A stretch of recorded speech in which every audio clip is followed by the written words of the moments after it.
Dampak cuaca buruk di Sukabumi juga mengakibatkan sebuah jembatan penghubung jalan nasional patah dan tidak bisa dilalui kendaraan. Jembatan Bojongkopo yang berada di atas Sungai Cidada patah akibat terseret arus sungai yang besar. Akibat patahnya jembatan, sejumlah wilayah terisolasi.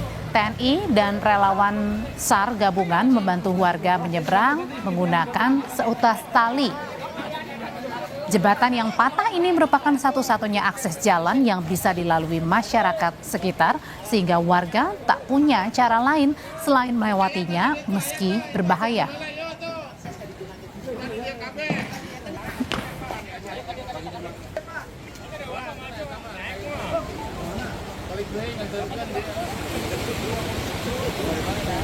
Ini sementara ini untuk mempermudah masyarakat ataupun motor diangkut, ini kita menggunakan tali dibantu dari masyarakat yang anggota sehingga mereka bisa melaksanakan perpindahan. Terlihat ada motor juga Pak ya diangkat, itu kenapa Pak? Apa memang ya satu-satunya akses ekonomi itu? Betul, satu-satunya akses ekonomi atau satu-satunya jalan yang ada menuju ke loji di sini, jadi jalan ini. Sehingga masyarakat yang ada di sini, itu seperti di belakang kita ini kita evakuasi untuk menuju ke atas. Untuk proses perbaikan Pak, apakah sudah ada kabar Pak? Nah, ini sedang kita tunggu dari pusat informasinya dari Menteri atau Wamen PU akan menuju ke sini sehingga nanti kita akan lihat evakuasi bagaimana sehingga mudah-mudahan secepatnya jalan ini sudah bisa dilalui. Sementara Bupati Sukabumi meninjau sejumlah rumah yang terdampak banjir serta juga melihat rumah sakit. Sejumlah rumah di perumahan Taman Sari, Kecamatan Labuan Ratu misalnya tidak luput dari rendaman banjir bandang yang terjadi Kamis malam. Bupati Sukabumi Aib Japar berjanji akan segera menindaklanjuti perbaikan kerusakan akibat banjir bandang. Sejumlah bantuan juga segera didistribusikan kepada korban terdampak.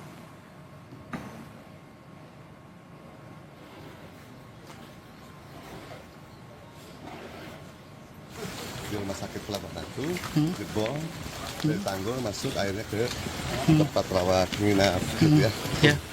Di rumah sakit yang sekarang di perumahan Taman Sari juga masih banyak batuan yang timbul dari atas ya turun ke bawah sehingga banyak juga rumah-rumah yang jebol termasuk ke daerah roda 4 dan roda 2. Nanti akan dimusyawarahkan untuk penanggulangan seperti ini.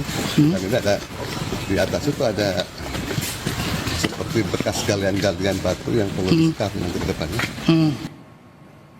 Kita bergabung dengan jurnalis Kompas TV Insan Maulana yang berada di lokasi terdampak banjir Sukabumi. Insan, kalau sekarang bagaimana penanganan banjir di Sukabumi? Bagaimana juga dengan korban yang hilang? Sudah ditemukankah? Ya, terima kasih Audrey dan juga saudara. Memang dampak banjir yang memang sebelumnya terjadi pada malam kemarin, saat ini kondisinya sudah surut, Audrey. Dan memang warga saat ini berfokus pada pembersihan rumah yang di mana rumah mereka itu terdapat banyak material longsor karena luapan banjir, dan selain rumah juga pertokoan warga, tempat usaha warga yang terpantau pada saat ini sedang dibersihkan oleh warga secara mandiri. Dan memang banjir sudah surut dan tadi siang memang masih turun hujan dan saat ini sudah tidak turun hujan, sementara Jalan Raya Nasional yang ada di Pelabuhan Ratu yaitu Jalan Raya Canghegar masih terendam banjir sedikit, namun memang hanya sebagian jalur jalan dan sebagian jalur jalan lagi bisa dilalui oleh kendaraan, dan namun memang agak sedikit licin karena memang masih terdapat material lumpur.